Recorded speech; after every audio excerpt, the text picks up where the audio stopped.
So today we are covering both modules 2 and 3, although I very much recognize module 3 just came out today. You were given a bit of it beforehand, but you obviously have not had time to dig into it in great detail. So Christy will be walking through an overview. We'd love to get any thoughts you have tonight on module 3, but we welcome you to follow up with us with any additional feedback that you may have in the future. This is our basic schedule for tonight. I'm going to go through a bit of intro here, go through some schedule updates, and then we will go through a module 2 overview and then have some discussion about that. We'll take a short break, and then we'll go through module 3, have a discussion about that, and then wrap up. There is no community comment period built into this meeting for those of you who are in attendance who are not on the steering committee, but we're glad you're here. And we want to note, since we're in a comment period for module 3, you can absolutely submit feedback to us via the website. There's a form you can use, or you can send us feedback by email as well.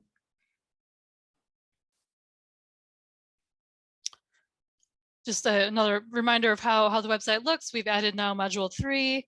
So if you're looking for materials on the website, you go to the URL you see at the top here, and then you click on the arrows by each of whichever module you want to review in these orange bars. So it'll drop down and give you some more information. Some notes in our updated timeline here, and my apologies that this has been cut off a bit on the bottom. But we are here in this sort of middle triangle area here in early 2023 into spring 2023, reviewing the draft zoning ordinance. We are moving, we've just started this phase of getting feedback on module 3. That'll go through mid-June. We are working in the meantime on updating modules 1 and 2 based on feedback received and based on other updates that need to be made. We plan to release a consolidated draft zoning ordinance with all 3 modules by the week of July 24th. And at that point, that'll be out. Folks can have a look at that. It's not going to be a specific comment period where we're gathering feedback, but it will be out there, moving toward rounds of meetings with the Planning Commission and Council, hearings toward late summer or early fall. And this is, there's an updated schedule on the website as well if you want to take a look at that. It's on the front page of the website. We've shared the draft zoning ordinance in 3 modules, these 3 different parts. We've already talked to you about module 1. Tonight, like I said, we're talking about modules 2 and 3. Module 2 is development standards, and module 3 is actually 2 parts. One is zoning administration as listed here, and the other part is subdivision and development plan standards. So again, we'll start by going through module 2 first, and then we'll have a discussion about module 2, have a break, and then go into module 3. So with that being said, I'm going to hand it off to Christy to jump into it. Thanks, Jenny. So I'm going to go through these slides at a relatively high level for 2 reasons. One, these are the slides that we walk through in detail in the webinar that's been on the Cville Plans Together website for a couple months. So hopefully you've had an opportunity to review that, and thinking that you have, I don't want to repeat a lot of that information, and also because module 2 has been out for some time and you've probably already dug into these things. So hopefully this will just be a quick orientation and will be a good refresher for a lot of you so that we can kick off discussion on the thoughts and feedback you have on module 2. So what are the contents of module 2? I will highlight a couple things that have actually moved from module 2 into module 3. So there are a couple repeat sections, and we can talk about why once we get into the module 3 section, but I'll highlight those as we go through. First is applicability, the development bonuses. So that's our affordability and preservation bonus blocks. This is one item that's actually jumped to module 3, so you'll see it in both places. Multimodal access and parking, vehicle access and parking, transitions and screening, fences and walls, landscaping, and that's also tree preservation, environmental sustainability, that's your critical slopes ordinance, signs, and outdoor lighting. So we got a lot of stuff in module 2, and really we like to think about this as all of the things that all sites, regardless of district, need to be thinking about. It's sort of the things that are on the edges of the site, the landscaping, how you're getting to and from. And it really is, it's not the building massing or where the building exists on site. It's all those other elements that help create a place in a context. Next slide.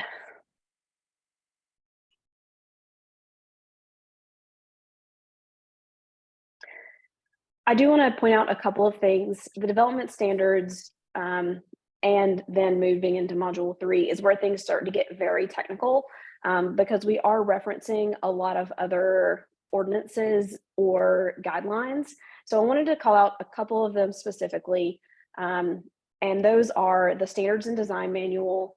That really is a lot of the engineering specifications that have to do with streets, with stormwater, even things like landscaping. So that's a manual that we reference quite often in the development standards. And I will say the general idea with all of these is that we're highlighting the big concepts in the development standards, and we call out things like how much space you need to be planning for on site for these elements. But as you get into the engineering details, for example, of how exactly that stormwater facility needs to be designed, that lives in the standards and design manual. So we don't want to duplicate too much information. We want to make sure that the right level of things live in the right place.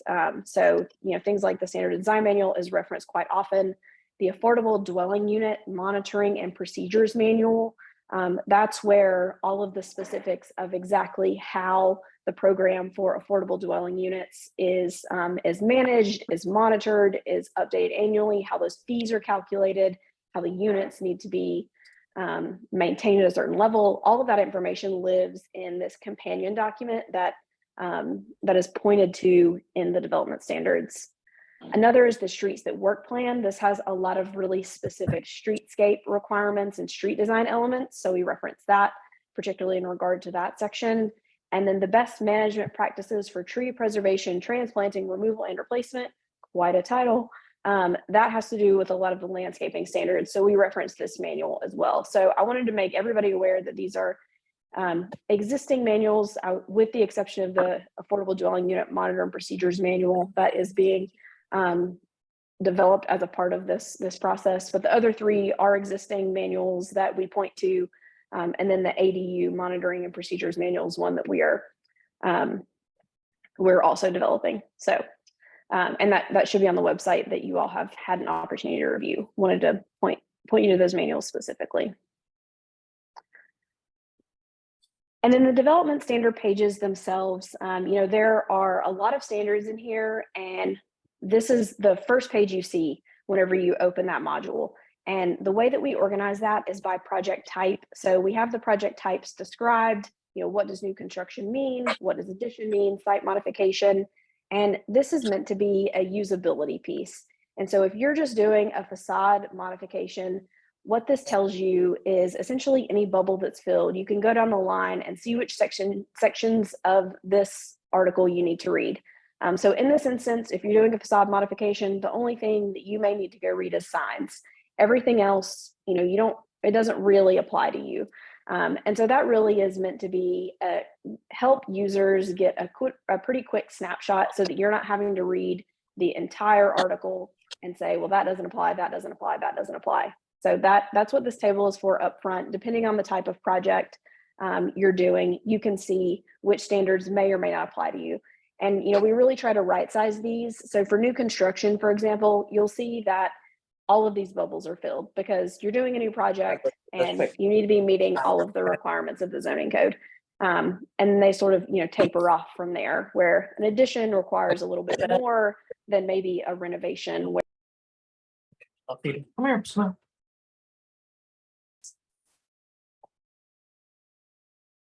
Can everybody hear me okay? Yeah, thumbs up. Good. Yep. Okay. So that's what the applicability table is at the beginning of the development standards article. I'm going to talk about a couple of the key updates in each one of the different sections so that we can highlight some of the things that I think will be of interest or maybe significant changes. Obviously, affordability is a big piece of what we're thinking about in this entire ordinance. So in the development bonuses, that is where we codify the affordability requirements and the affordability bonuses that are optional. I do want to remind everybody that when we say affordable, we are defining that as households not exceeding 30% of their monthly income for those whose income is at or below 60% of area median income. In 2022, for the city of Charlottesville, that meant $62,900 for a 4-person household. So that means that your housing costs should not exceed $1,573. And that really came from the affordable housing plan that was adopted in March of 2021. So now that we have that context, I do want to make sure that we are talking about the development bonuses in 3 separate buckets. The first bucket is the existing structure preservation bonus, and that really thinks about the goals of preservation and character of neighborhoods. And then the other 2 buckets have to do with affordable dwelling units, and those come in the form of an affordable dwelling unit requirement and affordable dwelling unit bonus, and that is optional. So I do want to make sure that we're differentiating between those 3 things. So the existing structure preservation bonus, this is meant to incentivize the preservation or rehabilitation of existing housing stock while also allowing for that affordable housing goal that would allow for more units to be built. So the existing structure bonus would apply to any project in the residential A or residential B zoning district. When we first released module 1, we only had this as applying to residential A, and a lot of the feedback that we heard from you all and others is that that also made sense in residential B. So that is one of the edits that we are thinking about and proposing. You'll see that reflected in the zoning districts in the consolidated draft when it's released in a few months. But we're going ahead and talking about that applicability here. So this standard essentially would require the first 25 feet of that existing structure to be saved, and that would make a project eligible for this existing structure preservation bonus, which means you can build an additional unit on that site. And the affordable dwelling units, I again want to point out that there are 2 types. There is a requirement, and that applies to any project with 10 or more residential dwelling units in all zoning districts except for residential A, residential B, and residential C. And so if you're building 10 units on a site and you're in any of the zoning districts except residential A, B, and C, then you are required to supply some of those at an affordable rate. The bonus applies to any project with residential dwelling units, and that bonus looks a little different depending on which district you're in, but the bonus is optional. So what does that mean as far as what the requirements are and what are you getting out of that? The requirement, so again, that requirement is for any project that has 10 or more dwelling units in districts other than R, A, B, and C. And that means that 10% of the dwelling units must be affordable at 60% of area median income or less, or the developer must pay a fee in lieu. And all of the program requirements for that are outlined in that ADU procedures manual, how that fee in lieu is calculated, what that means for different size units, how AMI is calculated. So the requirement lives in the code, and it says that you have to have 10% of your dwelling units at 60% of area median income. And then it points to the procedures manual to say how all of that is calculated. So it's a good example of how the code and the manual work together. So let's talk about the bonuses. The bonuses are different. The requirements in order to get the bonus are different if you're in the residential districts versus all other districts. If you're in the residential district, so residentials A, B, and C, then all of your dwelling units must be affordable at 60% area median income or less, and then you're eligible to receive those bonus units.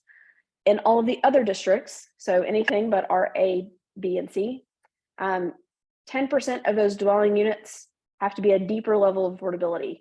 So you're required to be at 60. If you go to 50, a deeper level of affordability, then you're eligible for the density bonus. And again, the terms of affordability, the construction requirements, those are all included in the code. And then all of the monitoring and the procedures of how you calculate all of these and how the city will think about updating this program over time, that all lives in the procedures manual. Another update is blocks. Again, this is in module 2, and you'll also see it in module 3. The idea with blocks is it provides a safe and connected street network that's convenient for both those driving as well as those walking or cycling, multimodal. And this really applies to big sites. Anything that has a block perimeter or a block area above a block length on each side, or the total perimeter. So, it calculates to an area.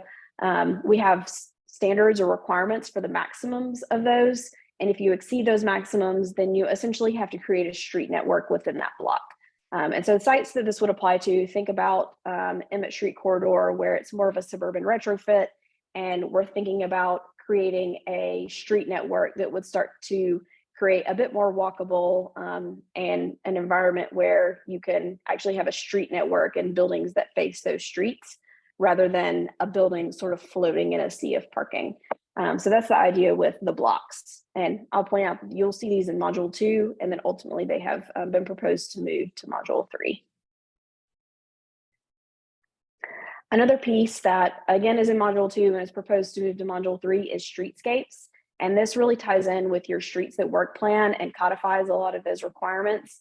And this really deals with your street classifications that were outlined in the Streets That Work manual and specifies a clear walk zone. So that essentially is your sidewalk, and a greenscape zone. And those are things like street trees, street furniture, utility poles, street lights, things like that. And so it sets the requirement based on the street type for what those streetscape requirements would need to be.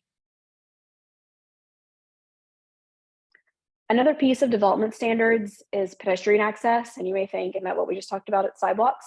But pedestrian access really is the connection from that streetscape to the front door of the building. And so depending on the different context, we have different levels of what that connection has to be. In the most urban areas, you want a sidewalk to every single front door, connecting that front door to the sidewalk. And it's more of, think about plazas or cafe seating. It's much more fluid from the sidewalk to the front door versus something that may step down in intensity where you have a single walkway that goes to sort of a central door rather than connecting the entire sidewalk to the entire front of the building. The building may be set back a little bit, you have some landscape in front, and so you have just a single sidewalk. So we have different levels of that pedestrian access, what that connection needs to look like. And then we also, in the multimodal access piece, we also have bicycle parking requirements. And those really come in 2 flavors. We have short-term bike parking requirements, and those are sort of the typical U-shaped bike lockups that you see that maybe exist on the sidewalk, and those really are for short-term visitors. And then we have long-term bike parking requirements, and these are more for residents or office workers or people that may be inhabiting that building for longer periods of time. And so they may need more secure bike parking because it potentially is overnight, may need some electrical hookups because e-bikes are becoming quite popular, and may just need some weatherization, some cover, because they're going to be longer term bike parking. So we do try to differentiate between the 2 of those. Another piece of this is what we're calling motor vehicle access. I will say this got a little bit broken apart in some in this module 2, and the things that are in module 2 are really have to do with things like parking lot design, how we're thinking about the landscaping within a parking lot, and if that parking lot is adjacent to a sidewalk, how we're wanting to set standards for buffering that so it's a nice pedestrian experience and the parking lot is still safe. So thinking about that balance, also parking structure design for how we want to screen that so that it's not as visible from the right of way or maybe less visible to residential uses. So we are thinking about the design and the location of where that can be on a site. This also includes stacking and loading requirements.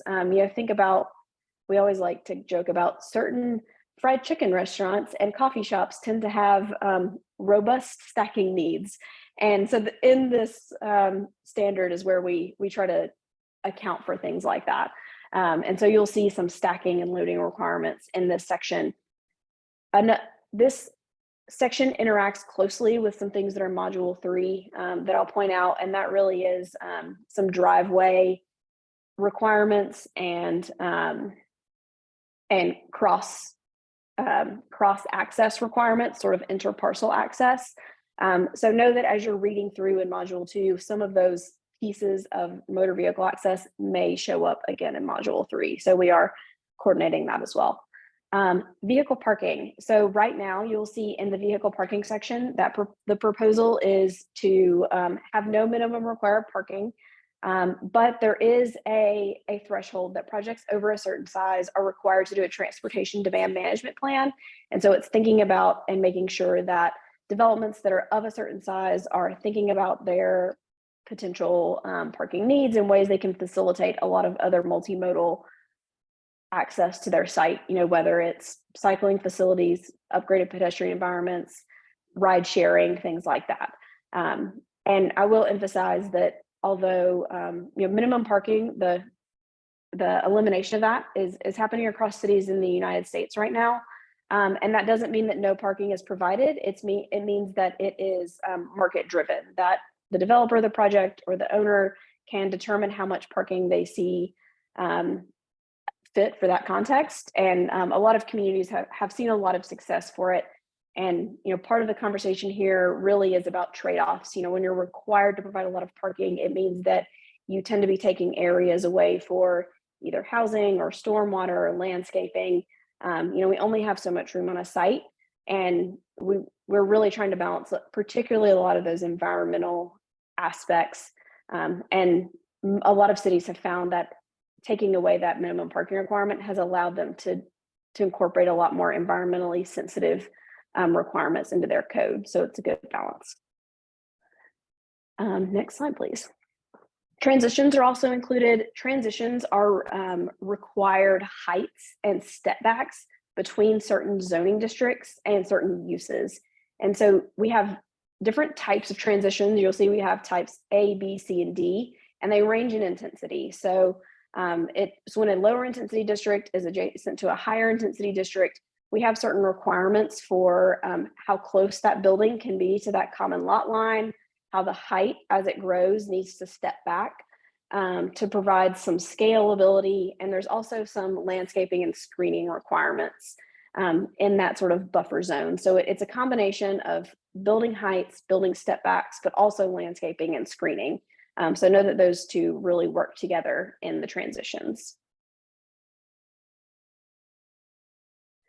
Landscaping, so this is where we have incorporated your tree preservation and replacement policies, as well as the planting requirements. So a lot of these are really mandated by state statute. Your canopy cover is pretty strictly regulated by the state of Virginia. So we've made sure that that is incorporated here. And something I will point out that we have mentioned in module 2 and have outlined a bit more explicitly in module 3 is that a part of this is we're proposing a tree removal permit.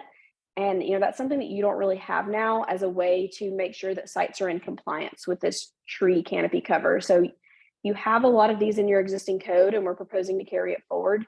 But this permit really gives a mechanism for making sure that sites are in compliance with that whenever they're thinking about removing a tree. And if they're not, then those replanting requirements would kick in. So it is making sure that there is a way to actually enforce this. And environmental sustainability. This is the section where your existing critical slopes ordinance is being incorporated. It is the projects that this will be required for are the same. The requirements are fundamentally the same. The language is just cleaned up a bit, so it's a bit more understandable, but fundamentally the process, where it applies, and the requirements are the same. So I do want to make sure that everyone knows that that is housed under the environmental sustainability piece. That wraps up our overview of development standards. Great, thanks. Thanks, Christy. I'm going to stop sharing my screen for a second here so we can see everyone. So we've got time now for some discussion of this module 2 that we just went through. We've got one question in the chat that we'll start with from Peter, but if folks want to use the raise your hand function, we'll go down the line of folks who raise their hands. So the first question, well, actually, I saw Lisa, you had a question. It looks like Phil sort of answered that one, so I think that one's okay, but feel free to follow up if there's any other questions. But Peter asked, I noticed the tree removal approval assigned to the BZA. Why? Do you want to speak to that, Christy? Yes. So we have assigned the tree removal permit. The decision itself is actually administrative of how we've proposed it. But if there is an appeal to that decision, so whether it's the applicant or a neighbor or somebody wants to appeal that decision, then that is what goes to the BZA. And really that's driven by state statute. The Board of Zoning Appeals is considered a quasi-judicial body. And so they are a body that hears appeals. And since they're appealing that administrative decision, that's how that process goes. Oh, it looks like clarification. I mean, we have an arborist on staff. So another piece of, and this is getting a bit into module 3, but I think it's good context. The zoning administrator is the administrator of the zoning code, but that also means that they can delegate to other city staff personnel. So for example, there are a lot of engineering pieces, and this arborist piece is a great example. There are a lot of specific regulations that maybe the zoning administrator isn't the best person to be reviewing those, but they're ultimately sort of that is where the authority is given by the state, is to the zoning administrator, but they can delegate it to other people on city staff to make the decision, and then it would come back to them for the final sign off. So it's a bit weedsy as far as who the state gives authority to approve things. Okay, thanks, Christy. Yeah. As I said, please use the raise your hand function if you'd like to give some other comments. I know several of you have already submitted written feedback on module 2 during the general community comment period. So those are not going unseen. We're reviewing those comments. Let's see, it looks like there's a comment from Ethan in the chat related to that there's the fact there's no bike lane, protected bike lanes mentioned in the streets ordinance. Is that because it's not outlined in the streets that work explicitly? That is because zoning it exclusively deals with private property. Streetscapes is often given the authority to be controlled in zoning because it's immediately adjacent, and new construction sort of triggers the streetscape requirement. And so it's that property owner's role to deal with essentially what's behind the curb. So zoning really has the authority to deal with anything that is from the curb onto private property. But zoning doesn't have the authority to deal with anything else that is between the curbs, sort of in the public right of way, that is the striping or the arrangement of the street itself. That's in the purview of the city. So unfortunately, zoning isn't the right tool for it, although it would be amazing if it were. Thanks, Christy. I don't see any hands raised to provide up. There we go. All right, here we go. Okay, Diane, go ahead. Hi, I did submit comments with regard to module 2. I do want to bring up one of them, and that's the environment and sustainability. And as I listened to you just now, it just struck me. My question was going to be, can you please explain your collective consultant's position on the chapter called sustainability and then the environment? As I said in my comments, I cannot overstate my disappointment in seeing the topic, one page devoted to the topic, and the only content of that page to be about critical slopes, which are certainly a important thing, but it's just one narrow dimension of what I would call sustainability and environment. And so it just struck me as I listened to you why that section is even called sustainability and environment, because it's not. It's just it's probably the section should be called critical slopes, unless your intention is to continue to build on it and address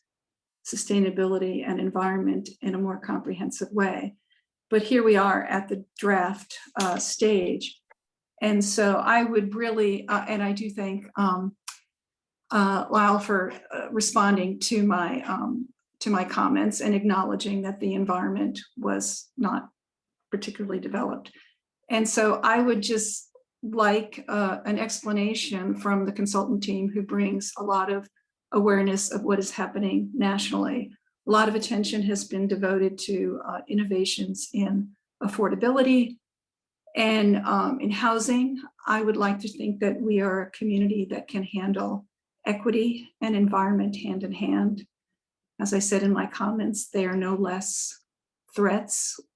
Housing is just screaming louder. Environmental is a bigger problem and harder to deal with. I'm a sustainable development consultant, so I understand the issue.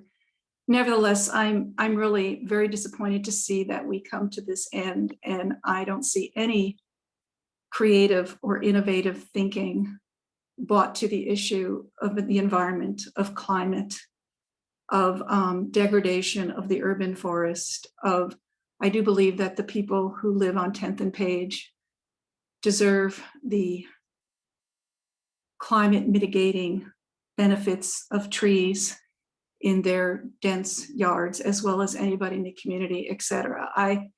Again, I'm really looking for an explanation as to how the consultant team thinks that a one-page response on the environment and sustainability is acceptable to this community.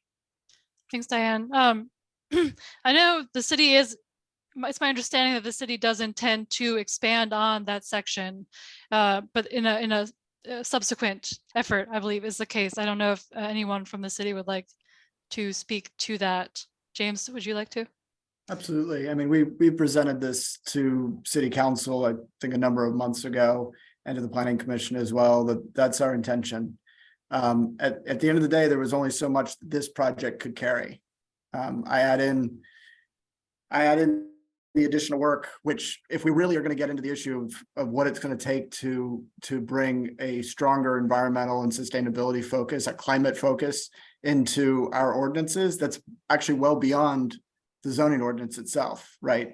We also have to tackle the chapter on water protection, how we're treating stormwater, erosion and sediment control. So it's a bigger project. And we had to make the call in consultation with our staff here that was outside of the scope of what we could accomplish within this project. So it was my decision to title that chapter Sustainability and the Environment. The original chapter title was Critical Slopes, but I titled it that way so that we had the space, so that we were building the space for when we are able to come back to this. And we said it's a top priority. It's something we need to do. And I think we have the commission and the council's support in going back and doing that. How will that intention inform this zoning ordinance will become live in the next year, and development will occur under it? How will that intention, obviously that will not be in place in the first year, 2, 3 of development. What is the expectation there? We'll move as quickly as it can. You know, there's always going to be projects that come in under different regulatory regimes. You know, we've got projects that are coming in under the current regulatory regime. It's kind of just how this process works. We keep building, but we keep building our, better and better regulatory tools. We can't do it all at once. James, a piece I would add as well is although the environmental section is short, we really tried to think about each one of the development standards and how environment really is overarching and how we're thinking about a lot of these things. And they get built in ways that may not be as visible. And a couple examples is the preservation bonus. You know, there's a lot of embodied carbon in existing buildings, so we want to incentivize that. The no parking minimums, that has been a best practice for cities that has had substantial impact on the ability to have better stormwater and better green space and restore urban canopies. It is a huge benefit for the environment. And so we feel really strongly about that. Also, the standards for parking lots and how heavily those are landscaped and screened, and the quality of trees and how that integrates with some stormwater infrastructure in the islands and medians of those landscaping requirements. So we really have, although it may not be obvious, we really have tried to think about in every individual standard how to weave in environmental best practices. Yeah, thank you, Christy. That's a really good point. There actually are many things. I mean, this zoning ordinance is a significant step above where we are today in terms of just its basic landscaping and tree requirements. You know, the other thing I'm just going to say from a personal level, I began my career as an environmental planner. That's what got me into this field. That's why I do what I do today. So I believe in accomplishing that. And if we could do it as part of this project, I absolutely would. But at some point, you kind of have to draw the line and say, this is what we're accomplishing now, and this is what we're doing next. So. I look forward to seeing the RFP for a nationally ranked environmental planning group. Thank you. It'd be fantastic. Thanks, Diane. John, you are up next. Yeah, hi. I'm all for the elimination of parking requirements, but I don't see how we get there from here. Charlottesville doesn't have, I think, frankly, we're sort of relying on the pious wish that people will drive less without making it possible for people to actually drive less. And the things that we need to do to make that possible is people have got to be able to walk to grocery stores, for example. There has to be a sidewalk network in Charlottesville. I mean, Charlottesville has quite possibly the worst sidewalk network I've seen in any town in Virginia, regardless of size or wealth. It's really quite remarkable. You know, the bike lanes are really kind of spotty and you know, not terribly safe. And even if you improve the bike lanes dramatically, there was a reference earlier to e-bikes, and I was sort of had my heart set on the acquisition of an e-bike, but if you're following the news in New York City, a lot of buildings are banning e-bikes because of liability. The batteries can cause fires. This is, I find this very discouraging and terrible news, but you need a way for people who are not young and you know, people who can't you know, telecommute to work, people who can't Zoom into meetings, people who have to, you know, are really reliant on automobiles. We have a lot of those people in the city. And I would love to see the parking go away. I would love to see it replaced with green space and housing. But I'm concerned that we don't really have a clear sense of how we're gonna get there. And just one other quick comment in terms of development standards. Greater soundproofing is really going to be essential. As someone who actually grew up in a very high density residential environment. It worked incredibly well. This is inner city Washington, D.C., 1960s, 1970s. One issue I noticed that was really bothersome to a lot of people was noise. And if you're going to have density, you have to anticipate that. And developers are not going to, out of the generosity of their hearts, put in extra sound barriers to make things more pleasing to people who live there over time. I mean, that has to be a requirement, an actual requirement. And I think you should add that to your development standards. Thank you. Thanks, John. Christy, do you want to speak to either of those comments? I can start with the soundproofing first, because I think it's a great idea. And that's actually something that unfortunately wouldn't live in zoning, but is a building code issue. Those sound transfer ratings are specified in building codes, and I would have to double check Virginia state law, but I believe municipalities can set a stricter standard for certain development types. So I think that's a great suggestion, and is something that, you know, I think we can add to the list for city staff for, you know, other coordination items, but are outside of zoning. It's a great suggestion. The parking minimums, you know, it's always sort of a chicken and an egg issue. But as more and more municipalities and cities have adopted the no parking minimum requirements, there's been a lot of really great literature out there. And, you know, I think maybe as a group, we could get together and disseminate some of those studies. But what a lot of places have found is that by not requiring the parking, there is sort of an appropriate amount that is provided by the market. You know, developers decide that there are some places in the city that are more walkable, that are more connected to transit, that maybe do have a bit of that bike infrastructure, and those are the ones that are going to be very low or no parked. But that's not necessarily going to be the case 2 miles down the road. So there are a lot of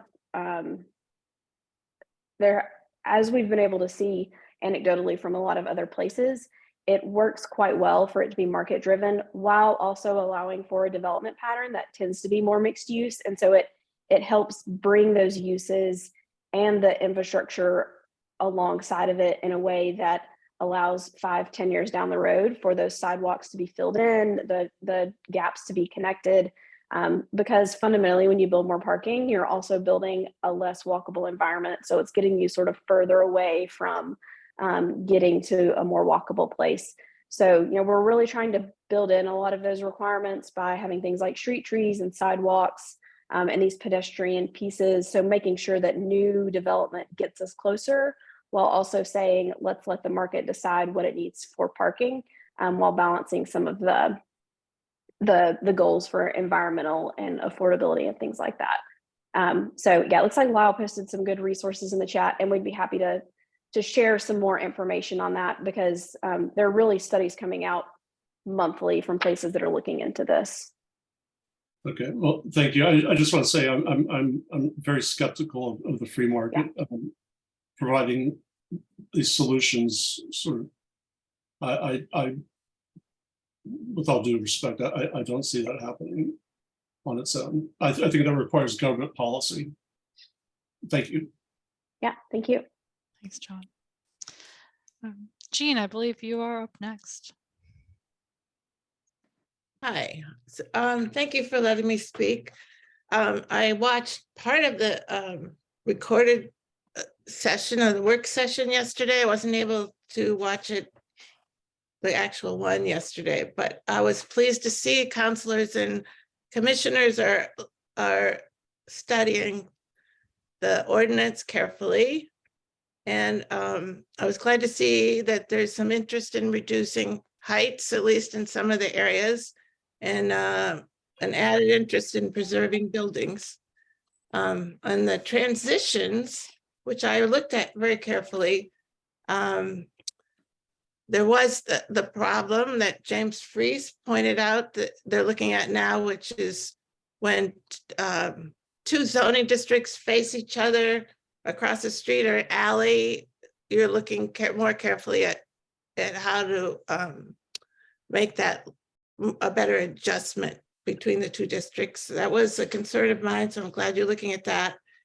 And I do think that, I know your minimum setback behind a building is 15 feet, and I would like to see that a little bit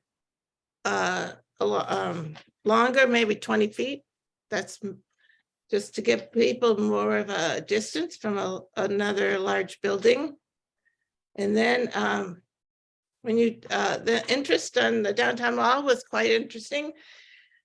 I think it's important to keep the heights that we now have, to keep those. It's not only is that important for just being in the downtown mall, but also as far as having sunlight for the trees and for pedestrians and the people that enjoy the downtown mall. We need not to have really tall buildings, and it takes away from the whole feeling of the downtown mall that the city has worked so hard on. And then interesting enough, Lawrence Halpern is the designer of the pedestrian mall, which you all know. He also designed the one in Boulder, Colorado, and I have contacts with people there. And I asked about their regulations on height. And basically it's at 3 stories. And the idea was not to have a building taller than the top of a canopy tree, the canopy, height of the canopy, which I thought was kind of fabulous. And they also want to be able to preserve the view of the Flatirons, which I thought also. So anyway, they have a wonderful pedestrian mall. It's quite a bit longer and wider, which is nice. But they certainly work hard to protect the downtown historic area as far as height limits go, more than we are doing. So that's what I wanted to say right now. I'll say something else later. Thank you. Thanks, Jean. Thank you. Anyone else who would like to speak about module 2? This would be a good time to raise your hand. Otherwise, we will move on to a break and then module 3. Looks like Diane's. Yeah, I just had a question on process. Yep.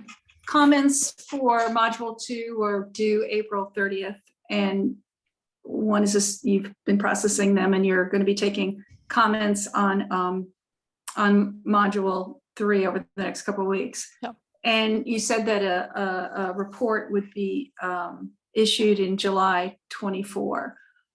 Are you making revisions to the modules based on comments? How is the process of comment, review, synthesis, revision happening? We've got a list of all the comments that have been coming in, whether from the ring comments. It's a list of the ring comments from the forums, from meeting, from emails that have been coming in. We've been sort of working to synthesize them. It'll be moving into even higher gear now that module 3 is out, looking at the comments we've been getting in. The city, for example, has been looking through all the comments related to the map very specifically, and that was, I believe, part of a discussion last night with the Planning Commission, if I'm not mistaken. Was talking through some of those a little bit. Okay.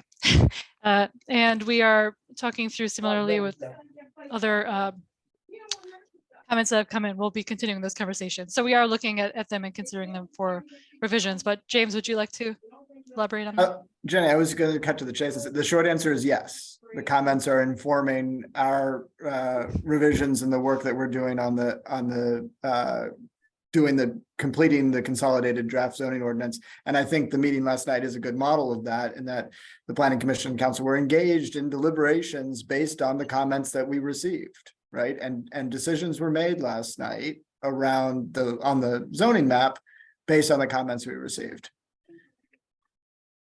And so the July 24 issue will reflect that process. Yeah, and as Jenny is noting, we're going to include a complete listing of every single comment we got, right, Jenny? And something that categorizes and summarizes those comments. So we will be able to reflect on, this category of comments led to this change or not. Not every set of comments is going to lead to change. I mean, to be honest, that's process. But that's the idea. Yeah. Great. Okay, thank you. I still have enough.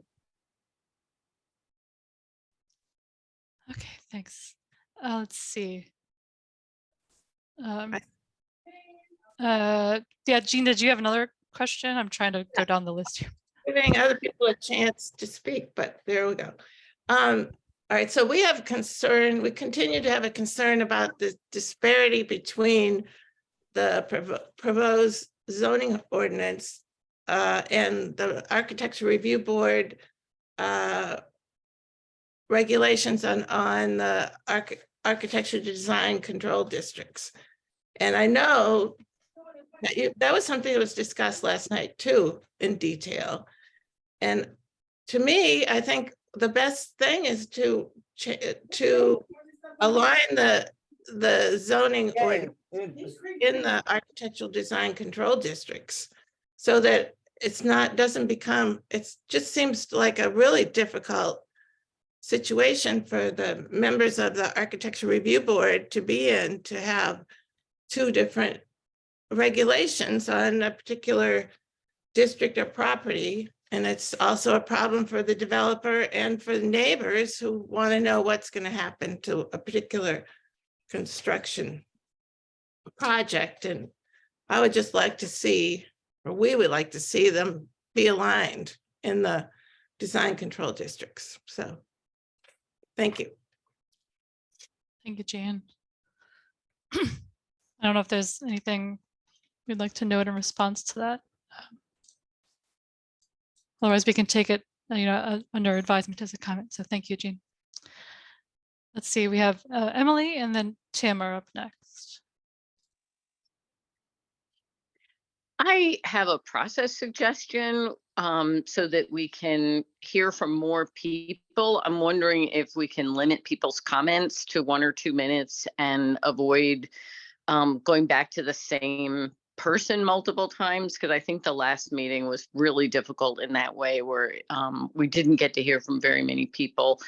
And connected to that, I also just want to remind people how very homogeneous this steering committee is. And we worked a little on that years ago, but obviously not enough. And so I think if you looked at the average income of the people who are on the steering committee, and certainly if you look at the racial makeup, we are not the people who are most directly impacted by the shortage in affordable housing locally. We're not the ones who are suffering. And I know that there are concerns about neighborhood appearances and neighbors who may not be within everyone's comfort level, but I just want to underscore that it's the people between 0 and 50% of the AMI who are being forced out of our community. It's the neighborhoods that are majority Black who are experiencing terrible displacement. And if we don't do some dramatic shifts, we're not going to be able to slow the tide at all. And Charlottesville will be a much less fair and much less diverse community if we don't act assertively on zoning, especially. So the best way we can contribute to environmental health is by having less people use cars, as we've talked about before. And the best way we can do that is by having more people live closer to where they work and shop. and have childcare. So I really hope that we can put more of a human focus on these issues. Thank you.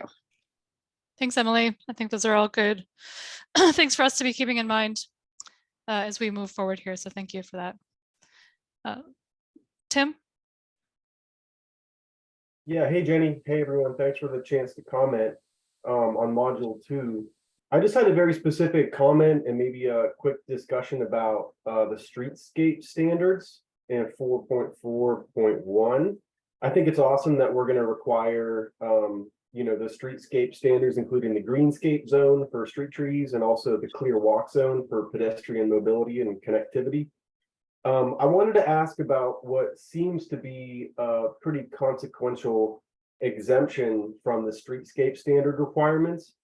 It looks like section, bear with me, it's 4.4.1, point C, point 1, point E, exempts lots that are less than 100 feet wide from the streetscape requirements. And I think in a historic city like ours, there's going to be a lot of lots that are not 100 feet wide or more, and therefore would be exempt from the streetscape requirements or the standards. So can we talk about that just briefly, if that's something that, you know, the consultants or NDS staff has looked at, or if they can just provide commentary on that, with the interest of trying to have as continuous streetscape zone as possible throughout the city?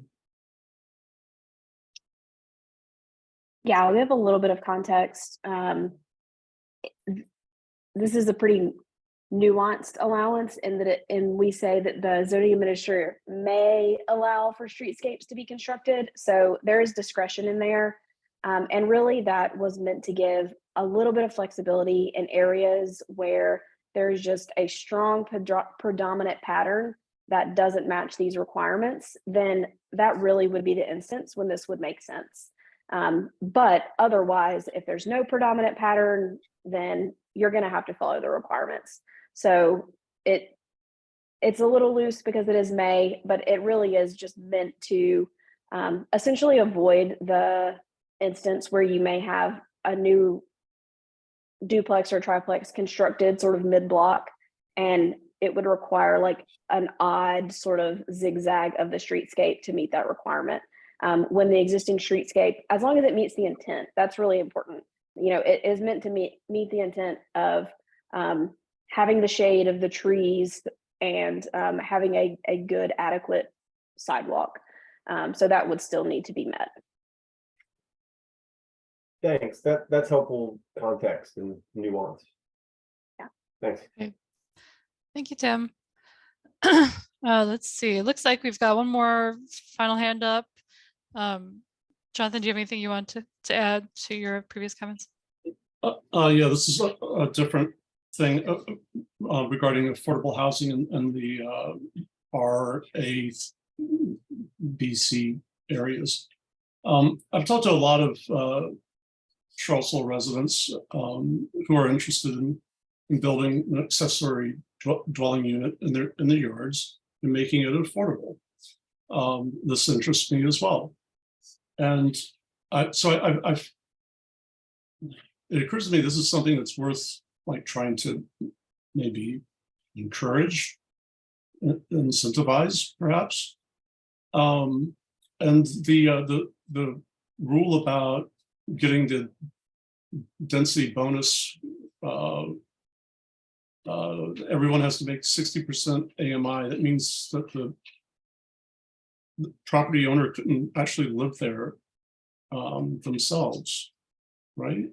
I mean, if you, I guess it's not strictly income based, but I mean, your assets would be worth. Anyway. Yeah, you're talking about if the rule that it would have to be 100%, all units would have to be affordable at 60% AMI. So if the property owner wanted to stay on site in a unit, they would need to qualify, or the question is, would they need to qualify at that 60% AMI to remain on their property? Is that right? Yeah, it seems peculiar that you wouldn't make it possible for the property owner who's like creating the affordable housing to actually remain on his or her or their property. And I don't have anything particularly specific in mind, but I think it would be worth, doing whatever you can to encourage people to think about providing affordable housing and their accessory dwelling units. I think it would be attractive to a lot of people. That's my comment. Not to jump in, but I can respond to this on point. Okay. Great. Yes, absolutely. And we have been looking at that. The council and members of council have been looking at that, as is the planning commission. And I am have been a bit dilatory in getting out a memo, but we have a plan to facilitate, particularly in RA, the ability of owner occupants that I'm trying to get out to the city to facilitate the financing production of accessory units and additional units on the property. From a purely mathematical point of view, it's difficult to have an owner occupant and get the bonus. But if you can go from 1 unit to, say, 3 units and 2 of them are affordable, and you do that consistently in RA with homeowners participating in that, I've got the outlines of a plan that I'm trying to get in front of council and the commission. Thank you, Phil. Yep. I know you had your hand raised. Was there anything else you wanted to mention? Or was you I'm sure I response to could the come up with question? something, but no, I just wanted to sort of get that out there that is something that is being given thought Okay. on both the commission and in council, and I am engaging with that as quickly as I can, given my day job. Okay, I think thank you. another piece of this too, I would add, just so that everyone's aware, we really aren't calling units primary or accessory. We're just saying that you can have, Units are in units. residential A, for example, 3 units. And so part of that does inherently incentivize sort of what you would think of as an accessory dwelling unit, because it makes it a lot easier to build those accessory units. They can be attached, they can be detached, they can, be any size. As long as you meet the requirements of the zoning district, it's just a unit. So that is an important constructability piece, is just making sure that they are easy to build and their requirements are straightforward. Thanks, Christy. There are no more hands in the queue. Does anyone who hasn't mentioned anything yet about Module 2 wish to speak up now? Raise your hand if you do. Otherwise, we will go into a 10-minute break and then come back and discuss Module 3. All right. Seeing no more hands, let's take a break and come back. I'll put up a slide with the time that we should all return. So thank you.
Got about 1 minute left on this little break.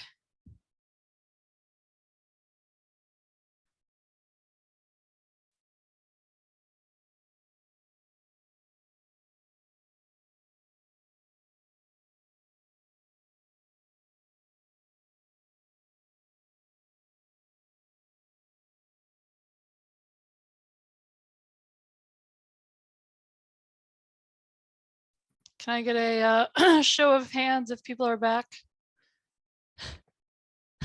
Either your actual hands or your virtual hands. Okay.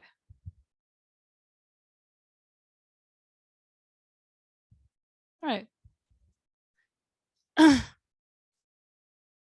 We're gonna give it 1 more minute and then we'll go. Thank you all.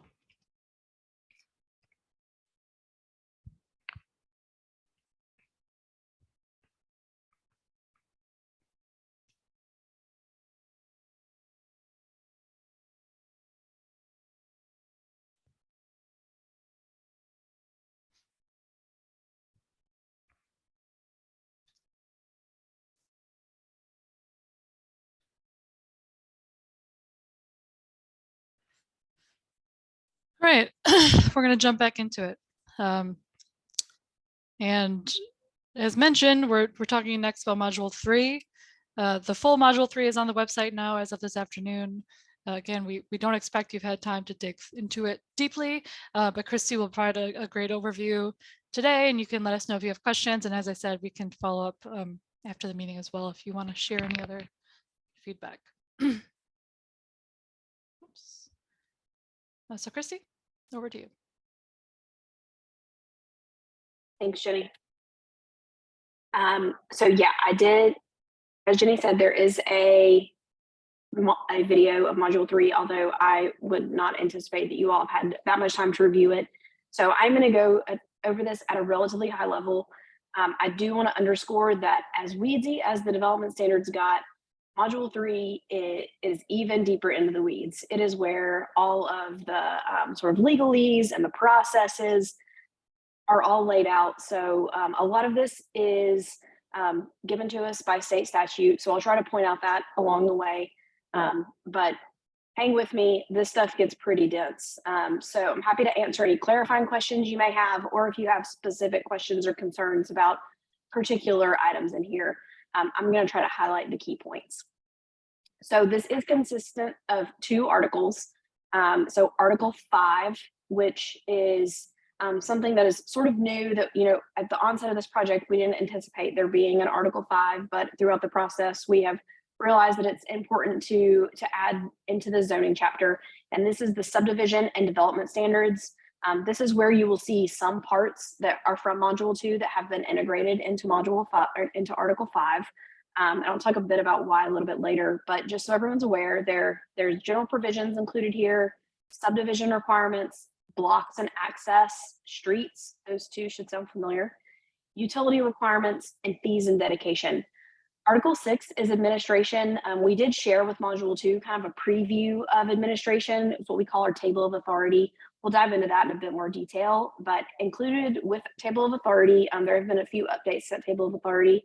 Are the approval processes themselves laid out in what some might think are excruciating detail.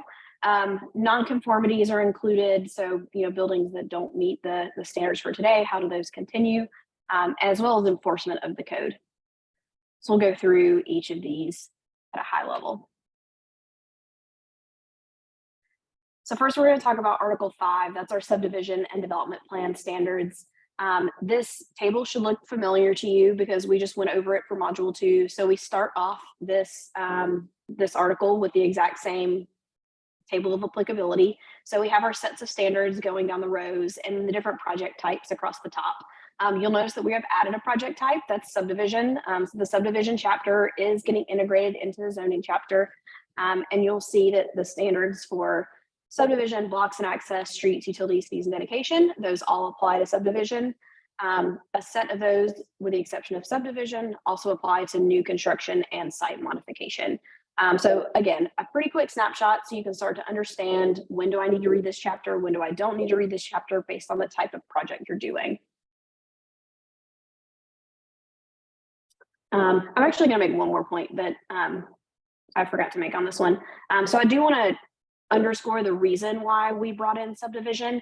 And that is because whether a project, however it's owned, whether it's being subdivided and owned by separate owners, or if it's all a single owner and it's maybe a rental or a condo association, something like that, which would go through more of a development plan process, we want to make sure that regardless of that, that the standards apply the same way. We don't want different physical outcomes just because the property has a different ownership structure. We still want things to be regulated from a zoning perspective. You know, we're really talking about the sort of character, the look and feel of things, how the uses are organized, how the streets and the sidewalks are organized. And so an important part of that was making sure that we brought those subdivision standards and subdivision processes into zoning so that there wouldn't be a different set of criteria or a different outcome if that project was subdivided versus if it wasn't and owned by a single entity. So I'll try to point out what that means more as we go through the different pieces of the article. So let's talk about at a high level what some of the elements are that are included in this. There are some standards with lots. That should sound familiar because we also have standards for lots in the zoning district. And that really talks about the width of the lot requirement, the area of the lot. But there are some more general requirements that if you're subdividing, things like the lots need to be generally regularly shaped, you know, sort of set up in an orderly fashion that matches the lot patterns of the existing area, and that they need to front on streets so that we have access to those lots. So the more specific requirements from a zoning perspective of how big those lots need to be, how wide, how many units you can put on that lot, the density allowed, that's all controlled in zoning. But some of the more general requirements for how they're shaped and how they front on streets, that's included in subdivision. There are also requirements in here for easements. Again, gets pretty technical. It talks about the standards for needing that utility access for things like water, sewer lines, stormwater drainage, and also for vehicular and pedestrian access. If you remember, we talked about the concept of sublots and, you know, needing the ability for people to have access to, you know, if that sublot is sort of in the back, having either a driveway or a walkway easement. And so that language really is contained in this easement section of, you know, how are we getting access, both for utilities and for humans. And then a couple other pieces in here. I do want to highlight that the blocks and access standards that we just covered in module 2, those are being brought into this article because those block and access standards and the street standards, that has to do with the streetscapes. You know, those were both things that we talked about in module 2. We're bringing into module 3 because when you're thinking about somebody who is laying out a site plan, whether that development is being subdivided or it's going to be owned by a single person, you need to understand what the block requirements are, how you get streets in there, and what those access and sort of cross access of how those parcels need to be linked, how do the driveways set up. And so this chapter really, this article really is meant to be a sort of catch-all of someone who's an engineer or an architect or a site planner to be able to look through and say, regardless of ownership, how do I need to set up my blocks? How do I need to set up my lots? How do I need to set up my streets? And all the standards associated with that, including streetscape. So it's all in one place, regardless of whether it's being subdivided or owned by one person. So hopefully that makes sense as to why we sort of wanted to keep it all in one place. You shouldn't have to look in different chapters depending on the ownership structure of the project. I will highlight that the utilities and the fees and dedication, all that language it's been cleaned up a bit to make sure that references and the language matches the language of the new zoning, but that is current code that is in chapter 29, and we've integrated it into this article. So there isn't new content or new requirements in the utilities or the fees and dedication, but the language has been cleaned up and clarified some. Again, that's a lot of state statute that just, you know, has to get codified in the local regulations. I see there are a couple questions. I don't know if we need to pause. We can. I think we can keep going. Lyle had a question. how do new road requirements interact with steep slopes or staircases or ramps? Slopes in general, I guess. Yeah, it's a great question. So we have provisions in there that, we essentially say if you're block requirements, you have to have connectivity of streets. But we have a list of criteria that say that if there are obstructions, whether those are natural topography, things like railroads that the city doesn't necessarily have control over, or even certain land uses that may be like big government land uses that you can't connect to. There are provisions in there so that the zoning administrator can waive those requirements in those instances. Okay, thanks, Christy. We'll probably hold the rest of the questions until after the rest of the slides, but thank you, Lyle, for that question and for your response, Christy. Yeah. I think we're good with the next slide. Yeah. So this is the table of authority. It is the snapshot, the preview that we released in module 2. So hopefully you've had a bit of time to review, but I do just want to orient you to the purpose of the table and what it's trying to do. Ultimately, this is just summarizing the administration chapter. So we have the review and approval bodies across the top, as well as the public notice requirements, and then all of the processes associated with any sort of development review under the purview of zoning. So I do want to emphasize that there are other permits and other development reviews that are outside of this chapter, particularly think about stormwater permits, think about building permits. So, those aren't included in this table because they're not controlled by the zoning chapter. But we try to lay all of this out in a snapshot fashion so that whether you're a neighbor or you're a person interested in doing a development, you can go down the line and see what processes there are and what the general requirements of who needs to hear and make decisions about those processes. So on the next slide, I'll walk through that with you and tell you a bit about how we think about that.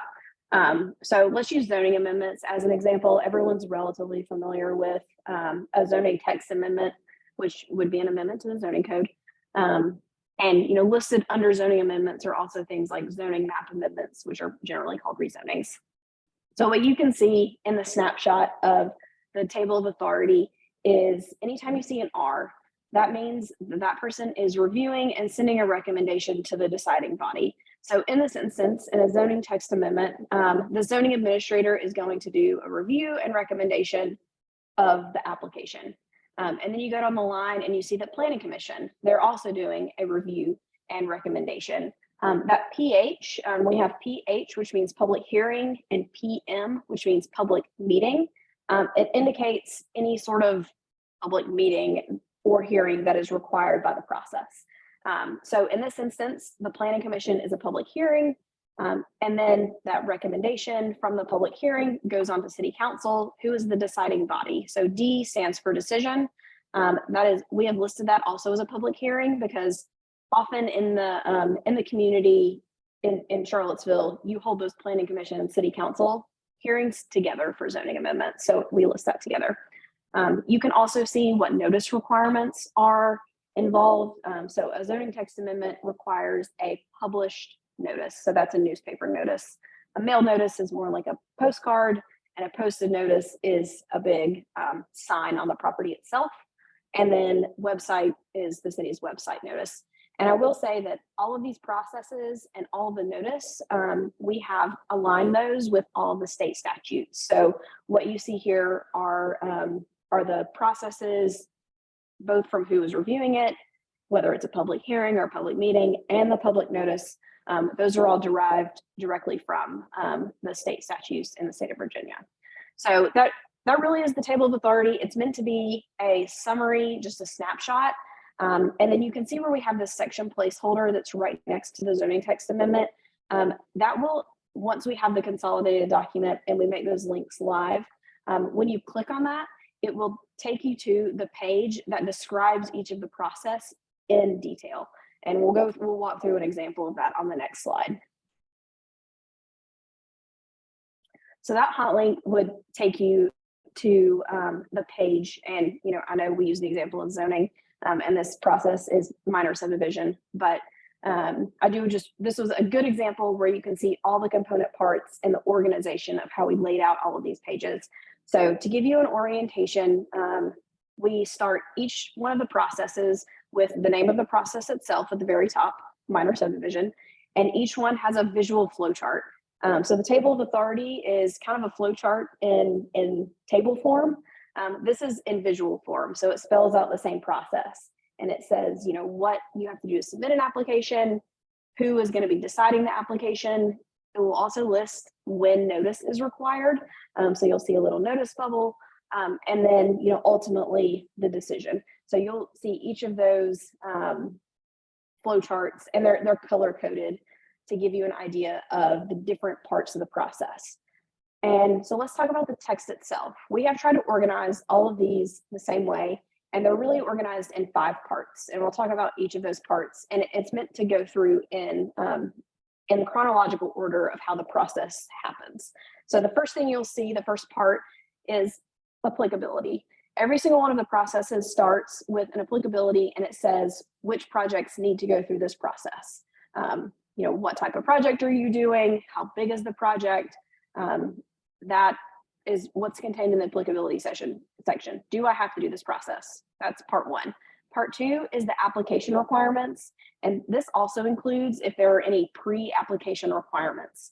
Primarily, that is a pre-application conference. So you maybe having to go have a quick meeting with NDS and understanding what is this the process I actually need to be in, and what are the pieces of the application that I need to have ready so that my application is considered complete.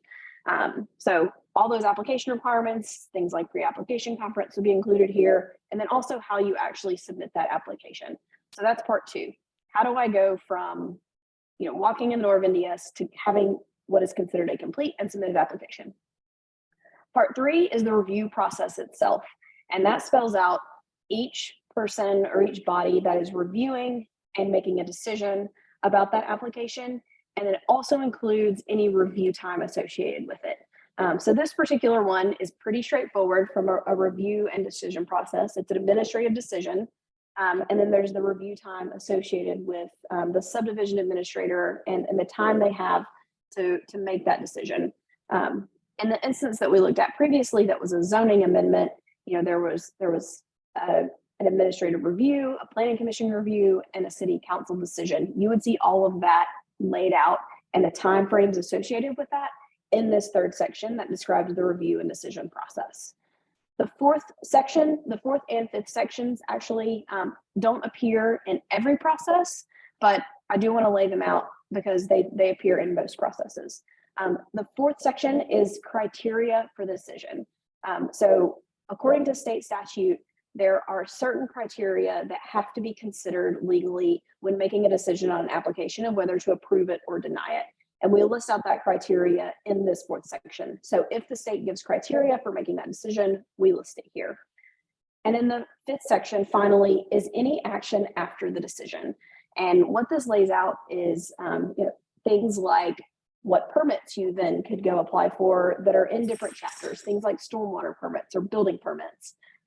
So it talks about once you have an approved or a decision that's made, what you can then do next, you know, from a permit perspective.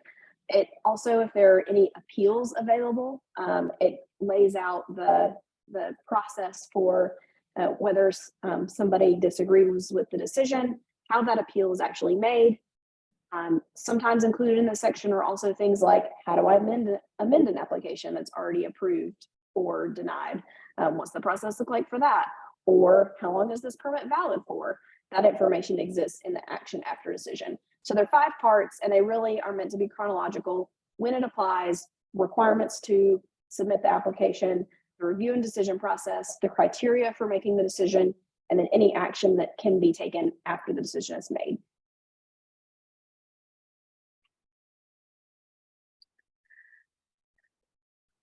So I want to highlight something that a few things that are pretty high level, but some processes that are modified a bit from how you currently do things.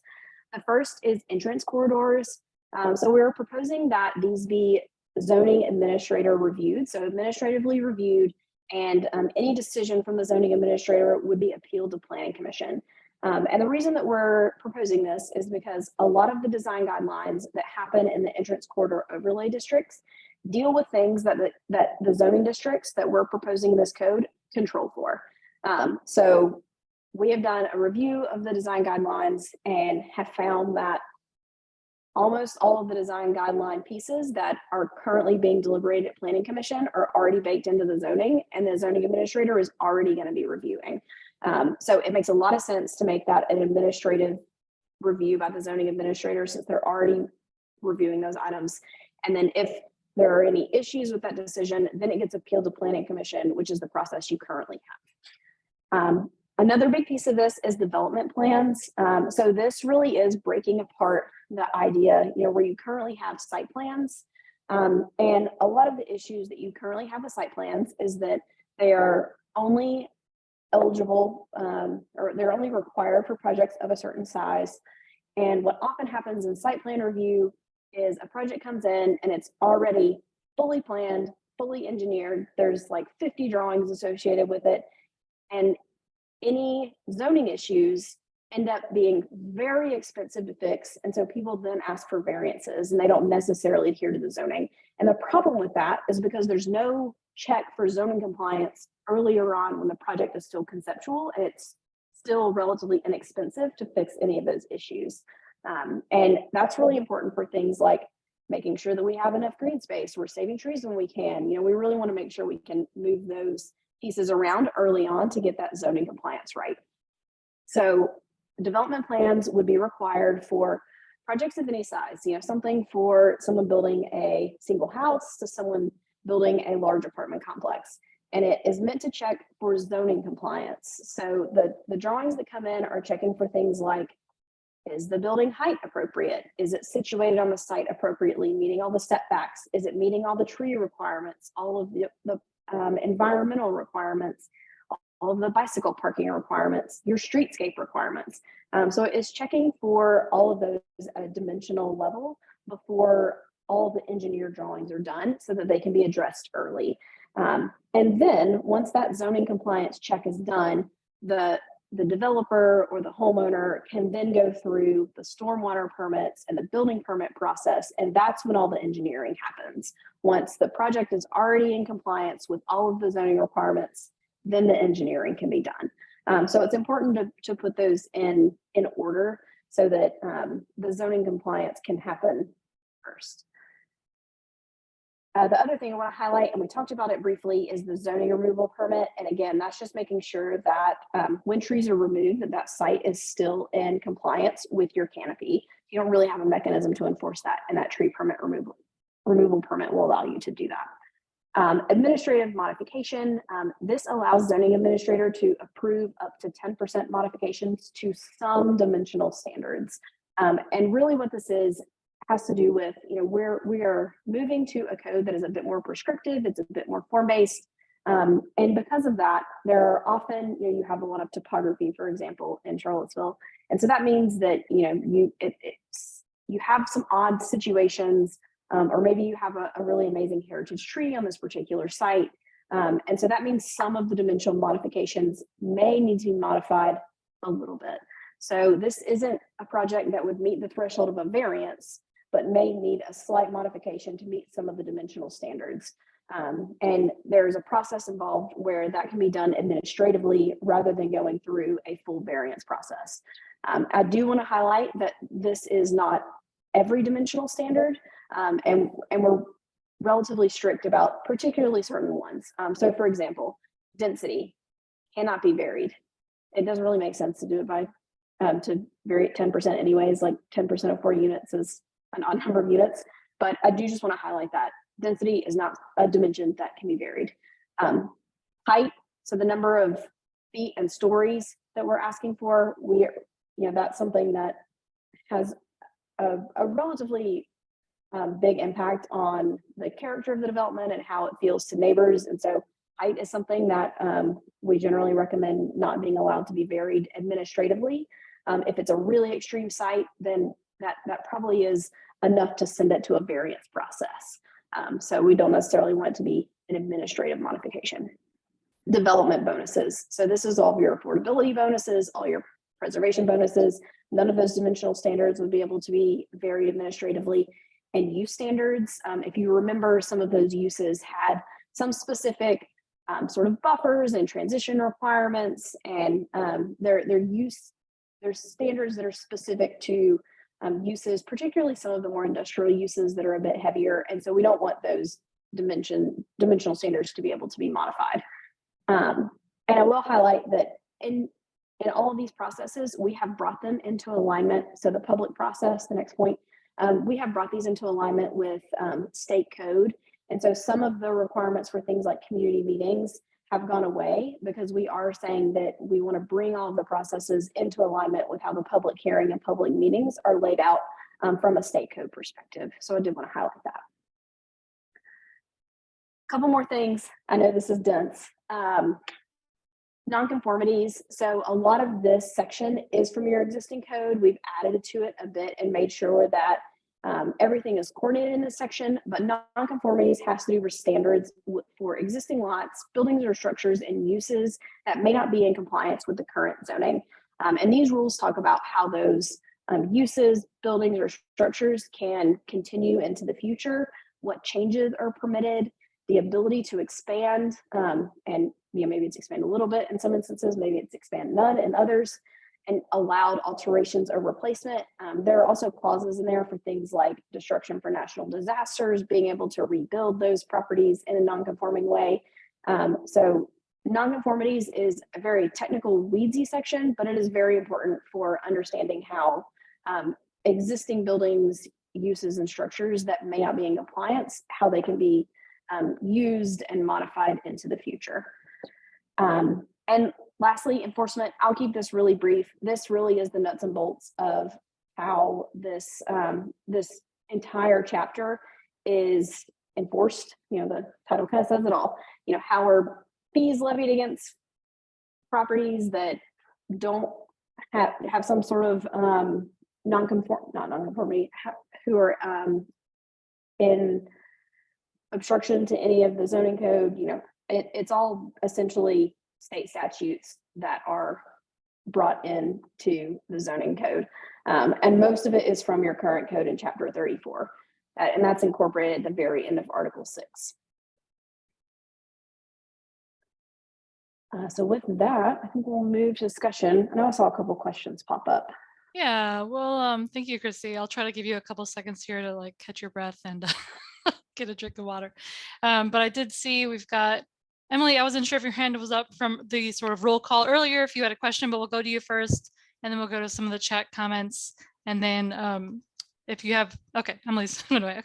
Okay, so we'll go. No problem. We'll go to the chat comments, but if you have anything else you'd like to note about Module 3, please use the raise your hand function, and we'll come right to you once we go through the couple here in the chat. So Lyle had asked, and this is sort of a small thing, but I think is a good thing to note, if the table that we've got, the table of authority, I think it was, could have some coloring to it, I believe, maybe to make it easier to see how things align. Is that something we can look into there, formatting wise? Sure. Yeah. Great. Yeah, great suggestion. Lyle also had another question about how lawsuits work, or whether it's a scope issue. And Lyle, I didn't catch where you made that comment. Can you elaborate on that? So I'm forgetting the name of the document, but there's basically like a flow document saying at this point this happens, at this point this happens. And increasingly lawsuits appear to be a big part of the development process. Is it useful to note that, or is that a scope issue? Our general philosophy is we lay out the entire process that can, where appeals exist within review bodies in the city. And then any appeals beyond that are just presumed to be in the circuit court. So we try to keep all of the process and the ability that appeals that people have within the scope of the city in one spot.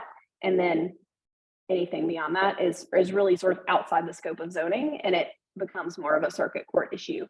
I think there could be some language, added clarifying that in the beginning, that it says, any appeals beyond this are circuit court issues. But I think it's a great question for the attorney on our team to see if we need to clarify that in the beginning.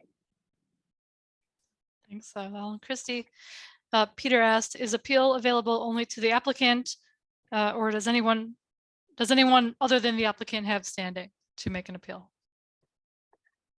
It varies some by process, and that really comes from state statute. But in general, most processes can be appealed by the applicant or another aggrieved party.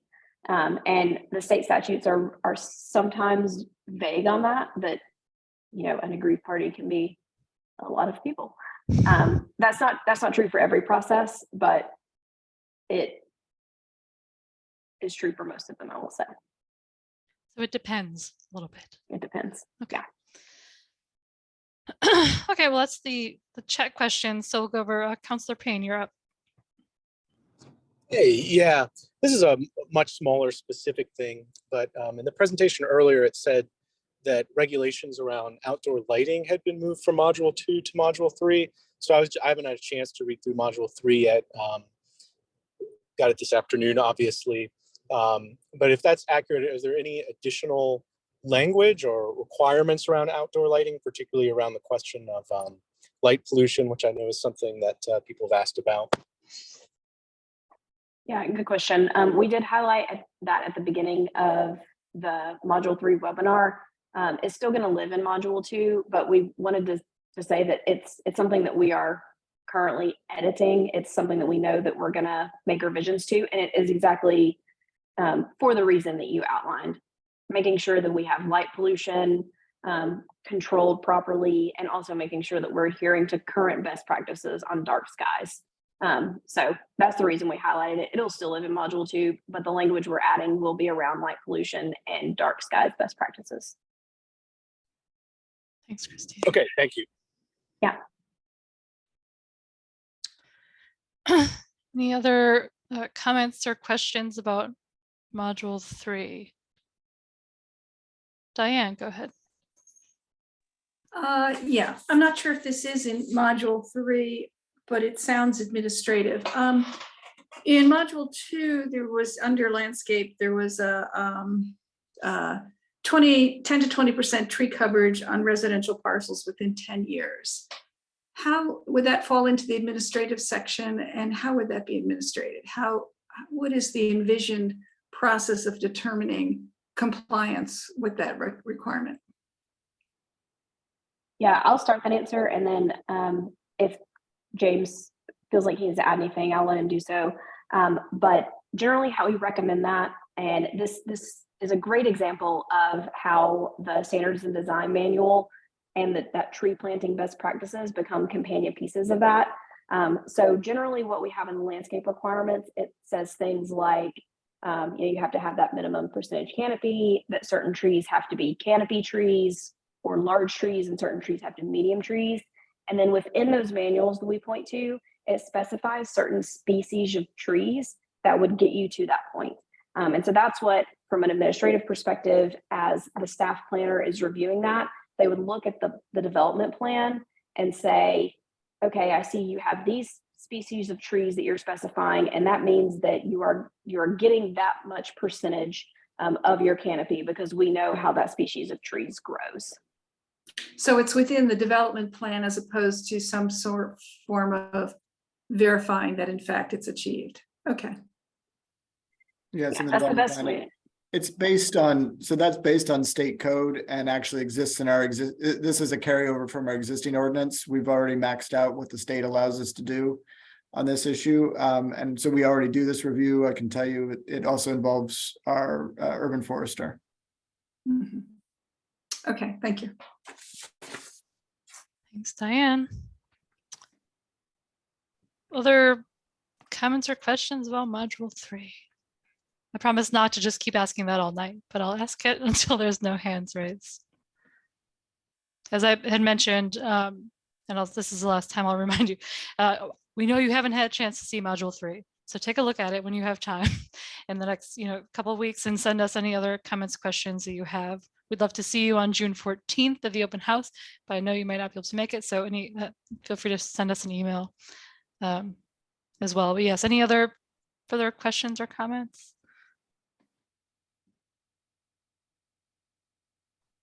Okay. Last thing I'll note is Christy mentioned a webinar. There will be a Module 3 webinar. It has not quite made it to the website yet. It's in YouTube limbo, but once it's ready to go, it'll be up on the website by the end of the week at the latest. But the rest of the materials are up. But that being said, I don't want to leave the call again without thanking you all for your time. We've been doing this for a couple of years now, so thank you for being here and giving us good critical comments. We appreciate that, as well as your support. So hope you'll still continue to be involved. We'll keep you updated as we go along here. Any final words from NDS? Anything to wrap up with?